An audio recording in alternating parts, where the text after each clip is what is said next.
Meet the H&S Fab Council, experts out to give you real beauty solutions. Their mission? To bring out hair's natural shine. Meet Katrine Gomez, a varsity swimmer with a major hair problem. My hair is not as shiny as I want it to be.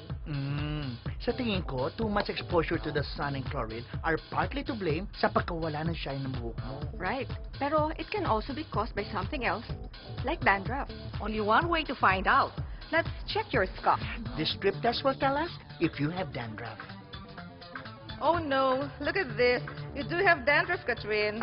Well, no wonder you're not getting the shine that you want. But I shampoo my hair every day. Isn't that enough? Well, maybe hindi enough. Dahil when you have dry scalp with dandruff, pwedeng dry din ang buhok, kulang sa shine. Studies show na 50% of individuals suffer from dandruff.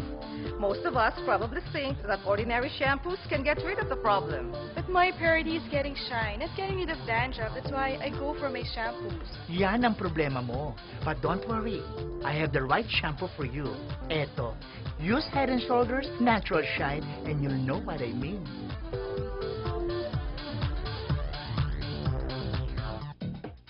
Wow, your hair's so shiny, huh? Are you happy with the results?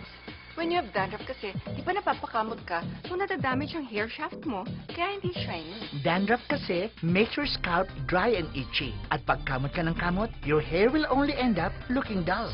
See this fabric? Ang ganda, di ba? Pag kinamot ang kinamot, nagihimulmul. Hindi na siya smooth, disappear ang shine. Ganyan din when it comes to hair. But with H&S, this removes 100% dandruff. Your hair can then become truly shiny. And Head & Shoulders is certified by UPLB Biotech to be effective against dandruff. Now there's no need to choose between shine and dandruff-free hair. Dahil with Head & Shoulders Natural Shine, you can get rid of the dandruff and still get the shine that you want. Ito pala ang real beauty solution. Use Head & Shoulders Natural Shine because when you're free from dandruff, you're free to shine.